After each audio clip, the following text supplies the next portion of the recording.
Essaawa ebayagankizo ku Ssatu osibye otya omulungi aliko STAR TV nga kutuusaako nze Shabibah Kivumbi ate tugenda kuba twegatibwako munaffe Muhammad Mugalu.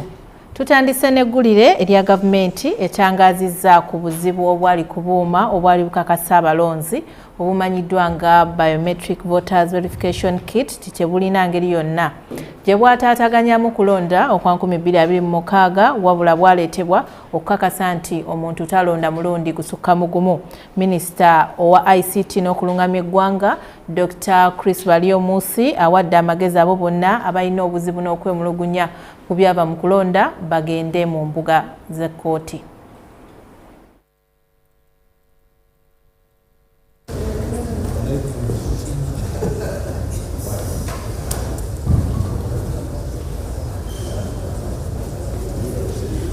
Parliament etudde akawungezi k'olwokuna okukubaganya ebirowoozo ku nsonga eziwerako. Omumyuka wa sipiika Thomas Tayibwa ayozaayozezza banne olw'obuwanguzi bwe bafunye mu kulonda.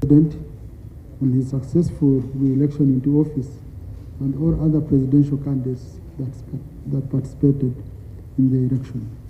I also want to congratulate you, honorable colleagues, who made it to the August House once again, and also our colleagues who didn't make it, to come back here. We know you're already leaders. You will remain part of this family, and we shall continue working with you. Omukulembeze w'oludda oluvuganya gavumenti mu Parliament Jose Nyonyi akonye ku nsonga ezitagenda bulungi mu kulonda ng'abe by'okwerinda okutulugunya abalonzi n'engeri okulonda gye kwatambulamu. Gy'olalaze obwennyamivu olw'ebyuma ebikakasa abalonzi ebya biometric byagamba nti okubigula byali biyita mu mbalirira ey'ennyongereza ya buwumbi bwa siringi 4 ate ne biremererwa okukola omulimu. The interesting thing, Honorable Speaker, 2 days ago we were voting for the last batch of local government leaders. I saw the machines were functioning. So I asked, what miracle has happened that the machines which failed to work at presidential and parliamentary, district chairpersons, lord mayors and so on, now when we are doing the last leg, the final one, the machines functioned. Government needs to bring us up to speed. Omumyuka wa Speaker Thomas Tayibwa agambye nti minisita avunaanyizibwa ku nsonga z'obwenkanya ne ssemateeka agenda kuwa lipoota entongole. Minisita avunaanyizibwa ku bya tekinologiya n'okulungamya eggwanga Dr. Chris Musi agamba nti gavumenti yafuna amawulire agakwata ku bizibu eby'ekikugu ebyali mu byuma ebikakasa abalonzi wabula nga embeera teyakosa byakulonda. Unfortunately, on the day of voting, we got a report that there were technical hitches. I was given a report on phone as the Minister of ICT, but an agreement was made with the Electoral Commission that voting goes on using the manual register. And the failure for the machines to work on that day did not in any way injure the integrity of the exercise.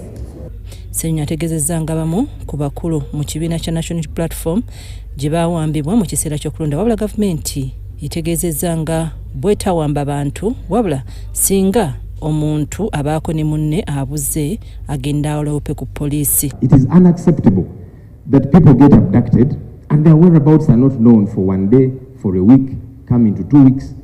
Why can't people be produced in court? Government needs to help us understand. Abductions, we don't abduct, we arrest. If you breach the law, you get arrested. And we can account for all those people under custody. They may delay to be produced, but we don't abduct as government. Cases of those you are saying have been abducted, I cannot confirm here that someone has been abducted because there is a law on missing persons. If your dear one goes missing for a number of days, the law requires you to report to police. Ku by'ekitongole ekikuumaddembe mu maka ga Robert Kyagulanyi Center mu gavumenti etegeezezza nti kino kigendereddwamu okulaba nga amaka gano tegafuuka kifo kya butabanguko. Yesterday, his siblings tried to access his home. After the minister again said, no, all is well, people can access. His siblings went there yesterday. And Police officers, several of them deployed there, they said we don't have authority to allow anybody to access this place. That first of all, a prison presupposes that there are prisoners in a premise. That home is not a gazetted prison. The Honorable Chagulanyi himself is not there. Night deployment at his home, not to harass anybody, but for Ugandans not to use the home as a public disorder hub for purposes of security. Abamu ku babaka ba palamenti bawadde ensonga z'ebintu ebyabadde mu maka ga mubaka munnaabwe Muhammad Muwanga Kivumbi n'okukwatibwa kwe. Tayibu agamba nti ekitongole kya CID ekyegasse ku palamenti kigenda kuvaayo n'alipoota ng'eyita mu muwandiisi wa palamenti. Ssenyonyi wabula agambye nti Kyagulanyi waba alina omusango ne gavumenti yeetaaga okuweebwa ekiwandiiko ekimuyita, wabula gavumenti eyanukudde nti ono talina musango era Kyagulanyi yagenda mu kwekweka yekka. Ndi Nafuka Farida ne Dan Lugemwa mu palamenti. Woofiisi eya Ssaabalirizi w'ebitabo bya gavumenti enokoddeyo obutamala bw'abakozi mu bitongole bya gavumenti nga bwe guli omuziziko mu kutuusa obuweereza eri abantu. Oweekitiibwa Edward Akol bino abyogeredde mu Parliament wabadde ayanja alipoota eya 2024-2025 eri Sipiika wa Parliament. Okubalirira okusaba mu 65 kwe kwakolebwa yafeesi ya Ssaababalirizi wa gavumenti nga kuno kulambikiddwa mu alipoota y'amaka g'ebyensimbi 2024-2025. Muzo mulimu okutunuulira ensimbi gavumenti zeekozesa obanga twazifunyemu omugaso nga bwe kiteekeddwa okuba, kye tuyita value for money. Tutunuulira engeri gavumenti gyekozesaamu ebyuma bikalimagezi mu kukuŋŋaanya ensimbi, mu kuzitereka era ne mu kuzisaasaanya, kye tuyita information systems. Okusinziira ku alipoota eyanjiziddwa Ssaababalirizi wa gavumenti Edward Akol eri Sipiika wa Parliament Anthony Among eraga ng'ebitongole bya gavumenti bwe byakutula mu nsaasaanya 74 n'okugula ebintu ebiweza obuwumbi 158 so nga byandibadde biteekebwa mu kontulakiti emu nga n'ebisinga tebikozesa nkola ya kugula bintu mu kuyita mu nkola ya kalimagezi. Ebintu ebifaanagana bigulwa ebitongole eby'enjawulo ate ku nsimbi ez'enjawulo era nawe ekyokulabirako nga kompyuta. Tujja kusanga mu kitongole kino egula ssente bweziti, mu kitongole ekirala egula ssente endala. Kino kireetera gavumenti okufiirizibwa. Ebitongole ebimu birwa mu kuteekateeka okugula ebintu ekireetera nga kifiiriza gavumenti. Ebitongole biri ya Ssatu mukaaga ebirimu enkola eno, naye enkola eno tetambula bulungi nti abamu ate beesanga nga tebagoberera nkola eno kuba olina okugula ng'oyita ku mutimbagano ate bo ne bagula nga bayita bbali w'omutimbagano. Naye ate nga tebafunye lukusa okulaba nti bakikola bwe kityo. Alipoota y'emu erambika ng'ensimbi za PDM bwe zaatuuka ekikeereza eri abateekeddwa okuzifuna so nga waliwo n'abamu ku bakulu b'emiruka abasukkulumizibwa. Ssente baziweeza naye abamu balwawo ziweereza abo abalina okuzifuna. Households abalina okufuna ssente zino eza PDM bazifuna late, ne wabaawo abamu nga projects ze baakola ate si ze ze balina okukola. Okay? Nga baakyusaamu ne bakola projects endala nti bamuwa looni yakola kino ate n'amaliriza ng'akoze ekirala. Abamu twesanga nga tibafuna ssente naye nga bumuuza project gye yakola talina kyakulagawo. Ng'awaya alipoota ya 2024-2025 Ssaababalirizi wa gavumenti Edward Akol akonye ku miziziko egizingamya obuweereza bwa gavumenti okusobola okutuuka ku bantu. Gavumenti yalibadde yeetaaga abakozi abawera 65,884 otunulira ebitongole bya gavumenti byonna nga bwe biyimiridde, naye yeesanze nga abakozi gavumenti bali 35,654 ekitegeeza nti ku buli bakozi 10 gavumenti beetaaga enako 54. Ekyo ne kireka ebbanja mu bakozi eriwera 3,116. Sipiika wa Parliament Anthony Among asabye minisitule y'ebyensimbi okuvujjirira yafeesi ya Ssaababalirizi wa gavumenti asobole okujuza ebifo by'abakozi n'okulaba nga agula entambula eziwerako ziyambeko mu ntambuza y'emirimu. Because we are giving out a lot of money out there, but they should be able to ensure that the money is put in proper use. So I want to request your office that when you get their report, you see how to support them, one in terms of increasing their staff and then availing them with transport. Once they have transport, they can be able to reach to those remote areas. And I want to request them that since we are in the budgeting season, let's see the requirement and then together we work out what is possible.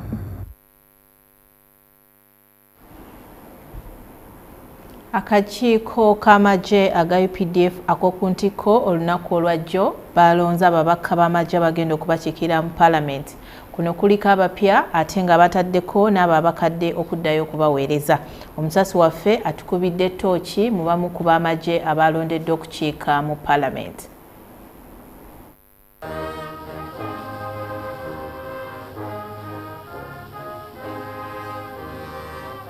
Eggye ly'eggwanga erya Uganda People's Defence Forces UPDF bamaliriza okulonda ababaka 10 abagenda okukiikirira amagye mu Parliament y'eggwanga. Okulonda kuno kwabaddeko n'omukulembeze w'eggwanga era nga ye muduumizi w'amagye ow'okuntikko General Yoweri Kaguta Museveni. By virtue of the authority entrusted to me by Article 98, Clause 1 of the 1995 Constitution of the Republic of Uganda, was installing in authority. The wish of the NRM from the 1960s has been to okwemeka the people of Uganda population, to put them in charge of their country. Oluvannyuma lw'okukuba akalulu ku kitebe ky'amagye ag'okuttaka ebbombo, bajjeno Ssatu abali mu Parliament ey'omulundi ogw'e11 bakomezeddwawo okuli Lieutenant General James Mugira, Major General Henry Masiko, wamu ne Lieutenant General Sam Kavuma. And with great humility, honor and respect, Your Excellency, I salute you. Bano begattiddwako abalala okuli Major General James Kinalwa, Major General Joseph Semwanga, Brigadier General David Gonyi, Colonel Knight Ikiliza, Colonel Sylvia Meme, wamu ne Colonel Christine Nekesa. And the way to do it is to have free and fair elections on the basis of one person, one vote by secret ballot. This has been a problem since 1962, 61 actually. We have been struggling to have one person, one vote. Abataakomyeyo kuliko General David Muhoozi, General Katumba Wamala, General Wilson Mbasumbadi, General Peter Erwell, Brigadier Chaite Bainababo, wamu ne Lieutenant Colonel Dr. Jennifer Alanyo. I would like to commend and congratulate you, the members of the UPDF family, upon this successful electoral polling exercise. As we all witnessed, the voters were orderly and peaceful. That's why we introduced lining behind candidates, because we wanted a method of election which is not contestable, which is transparent. And you remember it helped us a lot in the creation of the LCs. It was by lining up. With these few remarks, I congratulate everybody. I thank the Electoral Commission. I thank the Army leadership for what has been done. Congratulations all of you. UPDF ekiikirwa ababaka 10 mu lukiiko lw'eggwanga olwa Paalamenti okusinziira ku nnyingo ey'e78 mu ssemateeka w'eggwanga. Bano nga tebateesa butereevu wabula batunuulira n'okugoberera ensonga ezikwata ku by'okwerinda by'eggwanga wamu n'obutebenkevu mu Paalamenti. Nze Haruna Muteesasira mu kibuga Kampala. Webale nnyo munnaffe Haruna Muteesasira. Essiga eddamuzi litongozza enteekateeka y'emirimu n'obuweereza eri abantu nga bino bisuubirwa kukolebwa mu mwaka 2026 2031. Enteekateeka y'obuweereza obw'essiga eddamuzi etongozeddwa Ssaabalamuzi Dr. Flavian Zeija wano mu Kampala.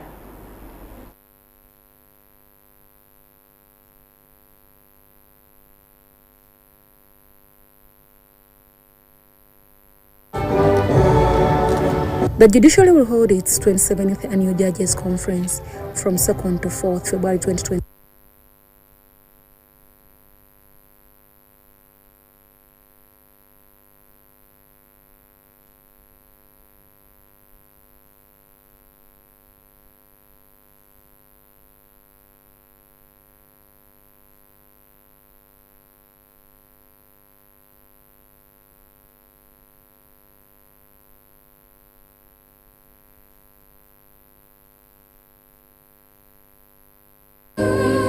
Mu kutongoza enteekateeka y'emirimu n'obuweereza bw'essiga eddamuzi, Ssabalamuzi Dr. Flavian Seija asabye abakozi b'essiga eddamuzi okutambulira ku kulambikibwa okutongozeddwa ku lw'entambuza y'emirimu ennungamu n'obwenkanya eri abantu. What I'm launching is the strategic plan of 2025-26 to 2029-2030.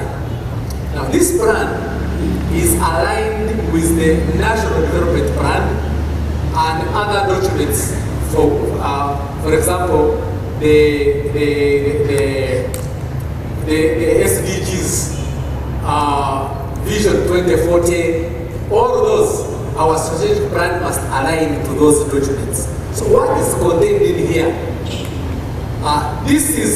It contains our analysis of our performance in the previous plan, and then our plans from the time of launching going forward up to 2030.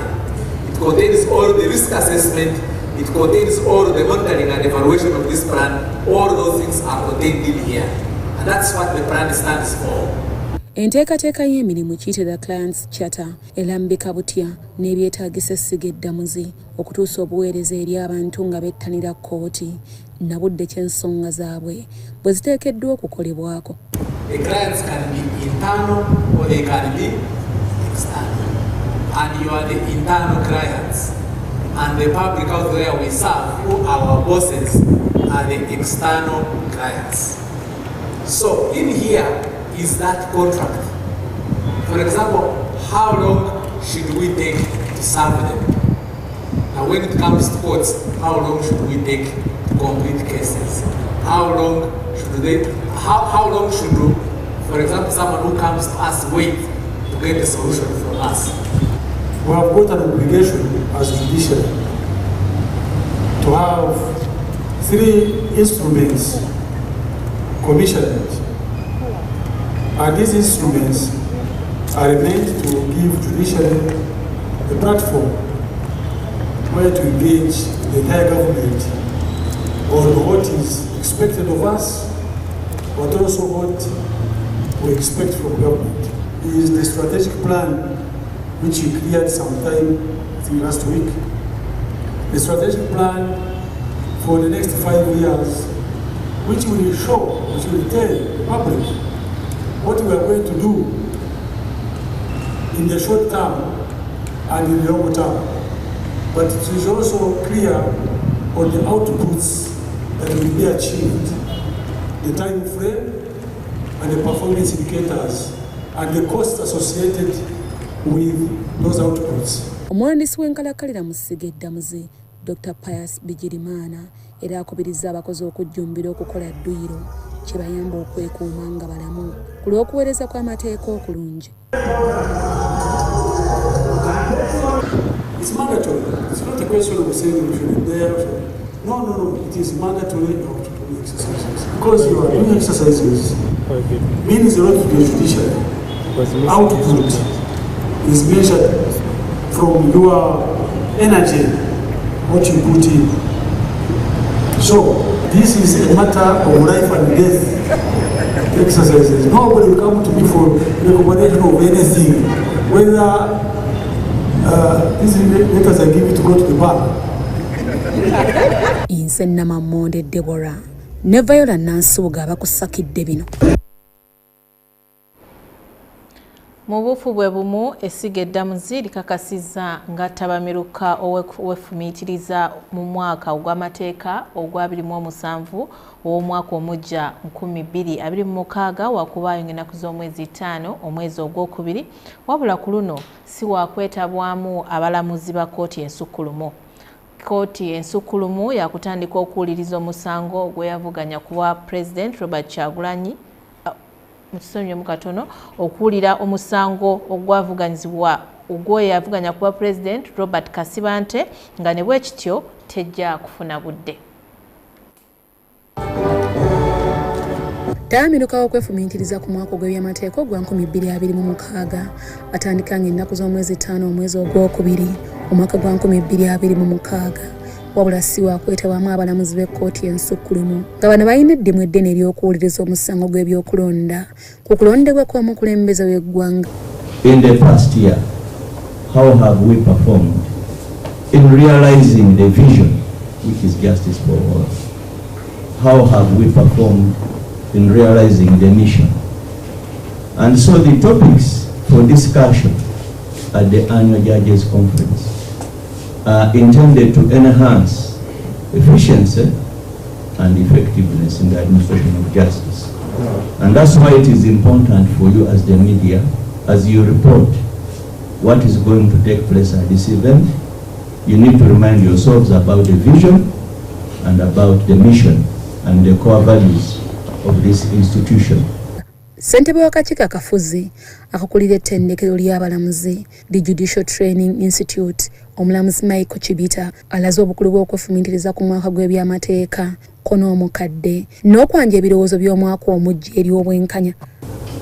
And the aim is to review performance, share experiences, examine emerging challenges, and set strategic directions for the administration of justice. The conference is convened by the judiciary through the Judicial Training Institutes, and its outcomes directly inform policy, training, leadership practice. Akulira Judicial Training Institute omulamuzi Andrew Kawuka agamba nti taamiruka omwaka gwa 2026 essira liteekeddwa ku kwetuuma kw'emisango egifumbekedde mu kkooti era baakugiteeseza n'okulaba bwe bakwataganya enkola ez'enjawulo mu kukendeeza ku kwetuuma kw'emisango. On the agenda we have alternative justice systems. Alternative justice systems, these are informal justice systems. So one of the topical issues that is going to be discussed is how do we link the informal justice system to the formal? Because as you know from the various studies that have been done, about 90% or more of our cases are resolved in the communities using the traditional justice means of justice as we know them. Wellness reflections are embedded throughout the day to reinforce resilience in demanding judicial context, as we said earlier. Then we shall go to day 3. We shall focus on technology and leadership. Wednesday, 4th February 2026, focuses on forward-looking tools for judicial administration. Key sessions will examine A, integrating artificial intelligence in effective and efficient case management, and B, leadership as a tool for effective case management, highlighting the role of judicial leadership in accountability, innovation, and staff morale. President Yoweri Kaguta Museveni yasubirwa okubeera omugenyi omukulu ku mukolo guno.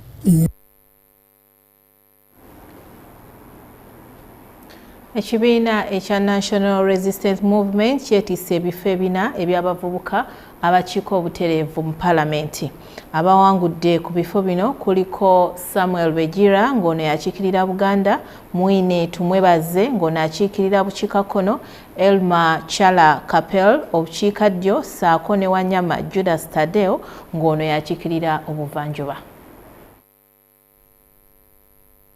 Mu kulonda okwabaddewo olunaku lw'eggulo ku bifo by'abavubuka abakiika mu Parliament NRM yaleebeza ebibiina ebirala bw'obadde bavuganya. Mu Buganda, Samuel Begira owa NRM yawangulidde ku bululu 11 ate ye Nazimuula Isaac n'amuddirira n'afuna obululu 46. Akulira abayizi mu ttendekero ly'e Makerere James Churchill Sentamu n'afuna 34. Kulabako Edward owa NUP yafunye 12. Ate ye Nawanyaga Gloria n'afuna obululu 4. Olubale Andrew owa DP n'afuna obululu 2. Ate Jagwe Tone n'afuna akalulu kamu kokka. Mu buvanjuba bw'eggwanga, Mwine Tumwebaze Kiremi wa NRM yawangudde banne bwe babadde bavuganya n'obululu 1,557. Education is power. Most of our youth do not know about our government programs. They don't know where to start. They don't know where to apply, how to go about the processes. And one of the roles of the NYC, when you look at the National Youth Council Act, is to ensure that the youth of Uganda are integrated in economic development. Obukiikakkono bw'eggwanga Elma Chala Kapel owa NRM era yeetisse banne n'obululu 2045 ng'ono okusinga yabadde abinkana n'owa UPC Wacha Shakira. Akalulu k'abavubuka mu bugwanjuba bw'eggwanga kawanguddwa Wanyama Judas Thaddeus. Leaders are also included and catered for whenever it comes to representation, especially on the floor of Parliament. Muyogeyoge bannaffe ate abeesimbyewo mu kuvuganya ku bwa meya ne kansala mu Kampala abamu era basuze ku bunkenke nga balinda amawulire agava mu kugatta obululu okuva mu bitundu ebyenjawulo. Akulira ebyokulonda mu Kampala n'emiriraano Jennifer Kyobutungi mu kiro ekikeeseza leero alangiridde Ali Bukeni amanyiddwa nga Nubian Lee ng'abadde ali ku kaada ey'ekibiina kya National Unity Platform ku buwanguzi bw'ekifo ekya meya ow'e Nakawa.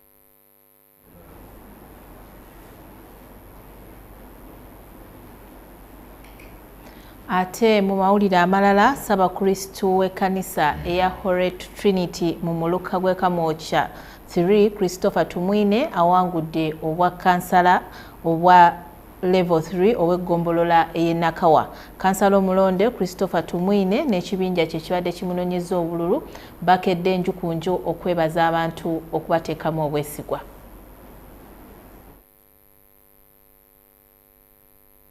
Mwana nzalwa ya kitundu kino Christopher Tumwine amanyiddwa nga Papa ye Ssabakristu w'ekkanisa ya Holy Trinity mu kisomesa kya Kamwokya Thur.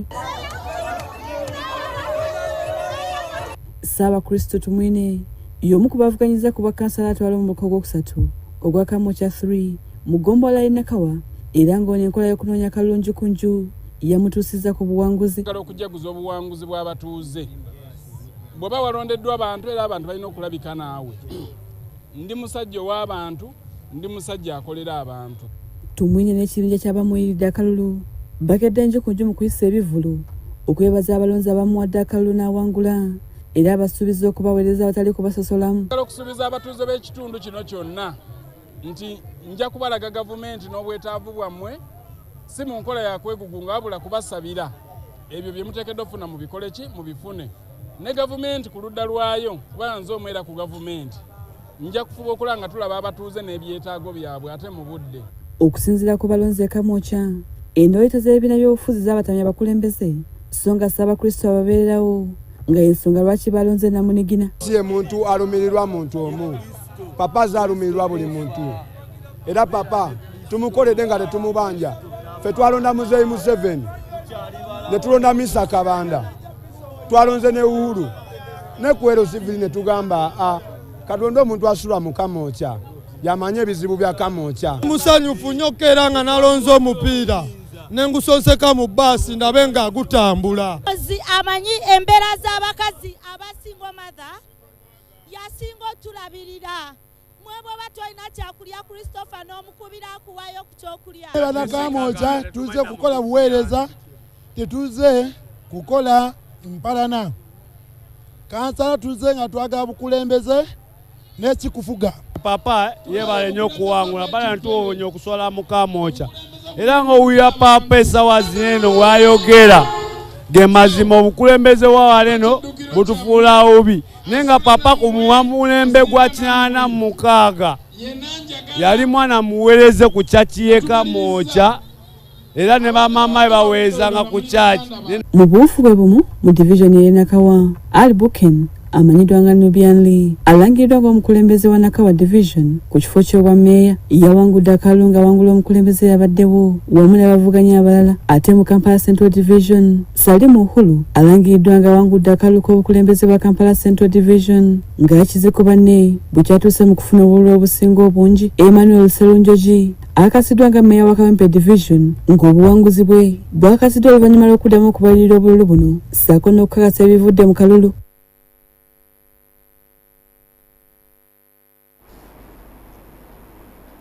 Akulira enteekateeka ya NRM Ghetto Structure mu Kampala bakukulumidde abamu ku bakulu mu kibiina kino bwe balumiriza okubasuuza obuwanguzi mu kulonda okwakaggwa. Bano baagala ssentebe w'ekibiina kino Yoweri Kaguta Museveni okuyingira mu kwemulugunya kwabwe. Abamu ku batwala enteekateeka za Ghetto Structures mu Kampala nga bakulembeddwa mu Jackie Nakalema eyabadde yeggwanyiza obwa kansala ow'okusatu Namirembe Bakuli balumiriza ssentebe wa NRM mu kitundu Patrick Lubwama-Senvewo okwekobana ne babakolako effujjo mu kulonda olwo ne bamala bawangulwa abavuganya ekitundu kyasambaze.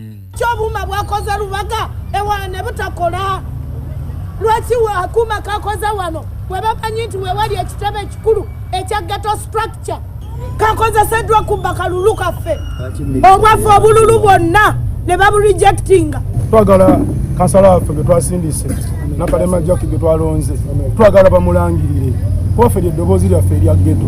Abasajja batukwata batukuba akubono yalina otulwanirira ate kati naye bamusudde kitegeeza ghetto tezirina makulu. Kwabaddeko eggaali ku kyalo eggaali bakubye vayisi waffe ow'ekyalo awo kakati bwe bamukubye ne bamukuba binyo neno omusajja mulema bw'onoobuuza ku kyalo okwo abantu bajja kubuulira ebigendawo. Kakati akalulu ne wabaddewo effujjo kuyiwamu bululu mugundi naye nga ssentebe nga tulina okuuma emirembe. Bano batiisizza okwekalakaasa Kavuna Jackie Nakalema talangirirwa ng'omuwanguzi era baagala General Christopher Damuliro okuyingira mu nsonga zino ng'ekizimba tekinnasajjuka. Ate nga ayonone byange kyemanyi wa NRM mu makaayi ate nga kyemanyi w'ekyalo bintu byange byonna babyonoonye. Ayononedde saaluuni ye ebintu byonna babizzeewo. Ekyokusatu omwana gwe bamenye eggumba janjabibwe obulamu bwe busobole okuddawo. Ekyokuna Your Excellency Major General Damulira ne Major Kuteesa tetugenda kuddamu kulonda nga tulondera mu boxi ez'abantu abeefuula nti bategeera kubanga ffe batusosola eggwanga we lituuse gete eyawulwe.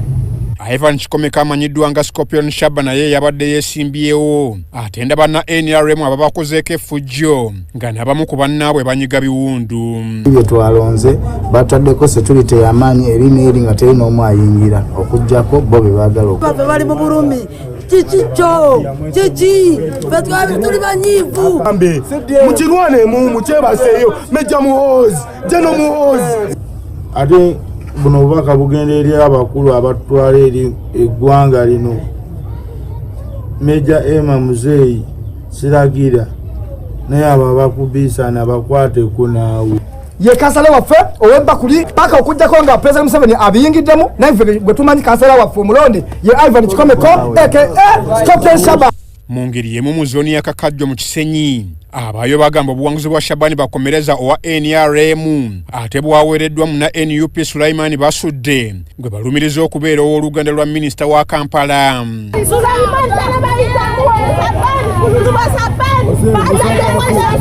Okusinziira ku bavubuka ba ghetto ababadde bambalidde ebipande ebyoleka obutali bumativu baweze obutava ku nsonga okutuusa nga NRM eriko kyekozeewo balivudde mu kalulu.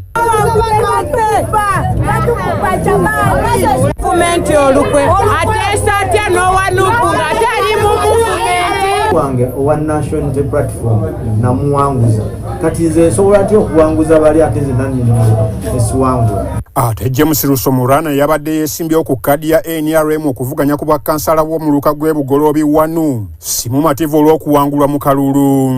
Gayi babiri ne baggulawo bamuwe box eyo yali box ya bulijjo nayingira mu roore kati eyo kamera already erabe eri nayingira mu moto kati moto ne bagibula ne bajambusa roore eyo n'agenda so saategere byalimu naye ndowooza mwaremu nga mashini bawe gwe bagamba bali kubakale kademo n'entambula buli wamunda ninkebera mu baketi ezo zonna nga za white duwafe ekikomeko Ivan. Eyo nga tuvuddeyo bana NRM Busukuma bayisizza ebivulu oluvannyuma lw'okuwangula ebifo by'obukulembeze mu kalulu kabakansala era obuwanguzi bwabwe babutadde ku nkola eya Parish Development Model eganyuddwamu abantu. Musa Chimbowa ne Richard Mutebi basimye omukulembeze w'eggwanga okutongoza enkola eno saako n'emyoga ebiyambye bannansi okussa ensimbi mu nsawo zaabwe. Obuwanguzi bwa Chimbowa mabeesungire ddala akalulu obuwanguzi bwa Chimbowa Musa kuba bankazaako n'erinnya lya pulezidenti w'e Busukuma era tusuubira buwanguzi bwereere kana akalulu bansuubiramu ebintu bingi kuba bingi bye mbakoledde newankubadde mbadde siri mu bukulembeze naye ebintu bingi mbibakoledde enkyuka security tugitereezezza abantu baffe abanyigirizibwa tubayamba kwegamba bansuubiramu ebintu bingi mu kalulu kano n'ekisanja kino kye tugenda okutandika era bansuubiramu obuweereza obulungi obuweereza obwannamaddala kale neyanzeege agenda okiikirira omuluka guno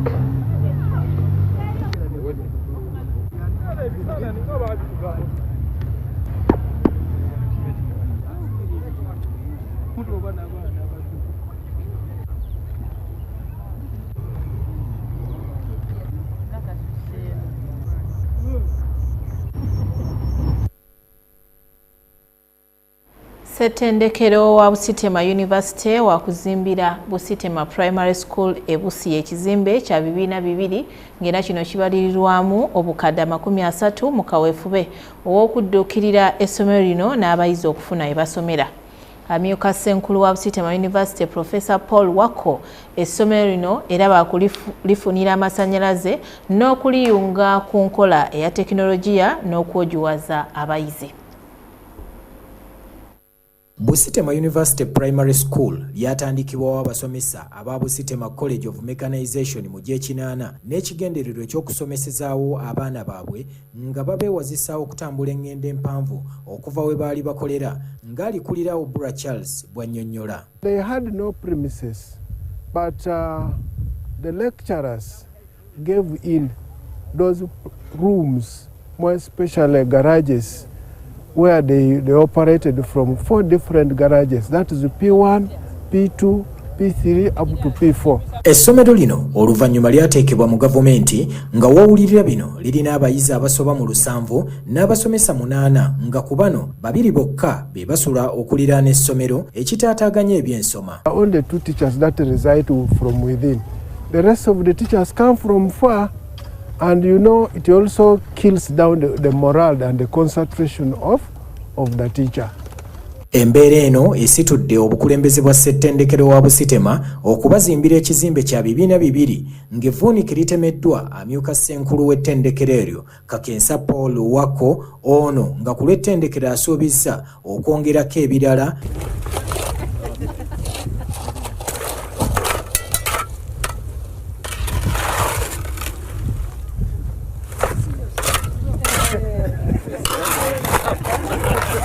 Kwatagana wamu ne gavumenti okulaba nti tusaba amasannyalaze mu communities eziriraanye university kubanga nazo abaana baffe gye basula abasinga ate n'abaana baffe gye basomera mu masomero gano.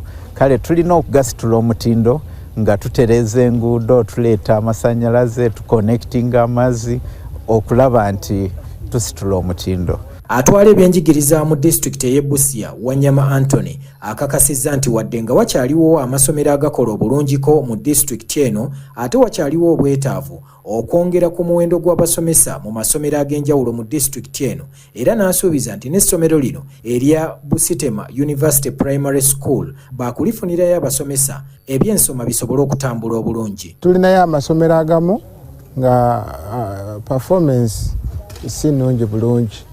Naye bwe tunaaba tukoze recruitment eyo gye njogeddeko tugenda ogezaako nnyo okulaba nti tusitaafinga n'ago amasomero agataliimu abasomesa abangi. Obuyambi buno we bujjidde ng'amasomero ganaatera okuggulawo olusoma olutandika omwaka era ng'abatwala essomero lya Busitema University Primary School balina essuubi nti ebyensoma ku ssomero lino byakuyitimuka. Nzeyiga Muhammad, UBC e Busitema wano mu district y'e Busia. Ebitongole by'ebannakyewa okuli ekya One Umma Uganda ne One Umma UK bakwataganye n'eddwaliro erya Overseas Pakistan Global Foundation Africa ne bategeka olusiisira lwe bagenda okuyamba okuwa obujjanjabi obw'obwereere eri abantu naddala abo abalwadde b'amaaso. Olusiisira luno lwakumala ennaku 7 nga luyindira wali ku ddwaliro Entinda.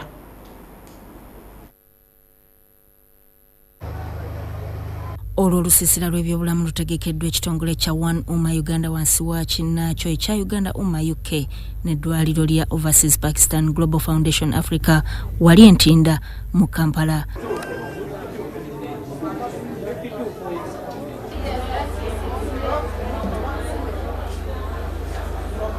Olusiisira luno olw'okumala ssabbiiti nnamba luguddwawo omubaka wa Pakistan mu Uganda eri abalwadde abasuba 2 nga bano bakebeddwa n'endwadde endala kyokka nga essira libadde mu kujjanjaba maaso omubadde n'abo abalongooseddwa.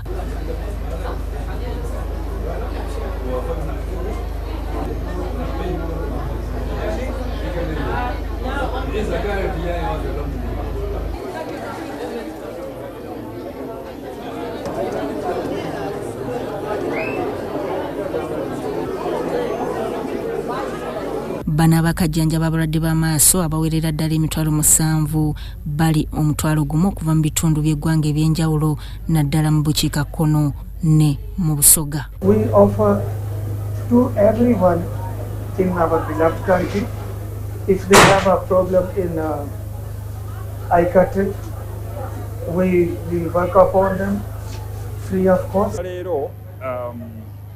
Nze ngo representative wa One Umma Uganda tuzo kwegattira wamu nabo okubeera nga tukola camp ya cataract gitutuumye eye free surgery cataract camp Uganda January 2026.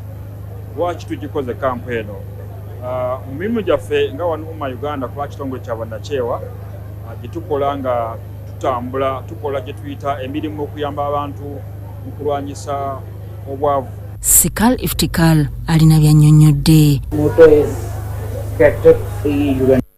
Ya Pakistan yalaba obwetaavu mu Uganda obw'amaaso abantu nga balina obulwadde obw'amaaso ne babeera nga batandika eddwaliro eryo era nga babaddewo emyaka 5 egiyise nga bajjanjaba abantu ku bwereere.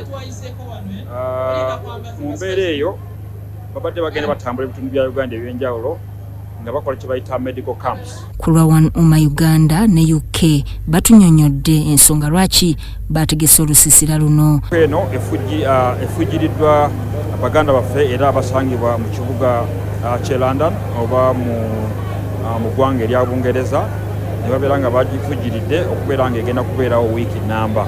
Egenda okubeera omulundi ogusembyeyo okubeera nga tukola kampu efaana bweti.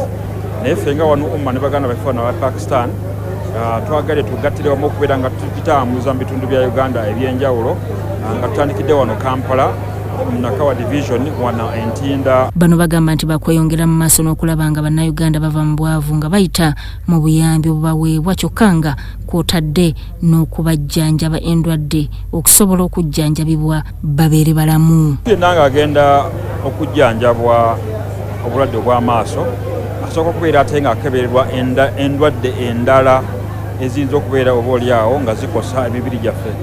Nga mu ndwadde ezo mulimu sukaali, mulimu endwadde ey'akawuka akaleeta siriimu, nga mulimu n'okucekinga pressure.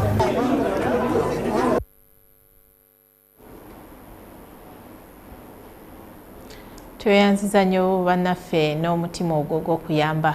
Awo tugenda okusinziira okukomekereza ag'enkizo ku Ssatu. Tukwebaza okubeera naffe okuva gye twatandikidde paka ku ssaawa eno.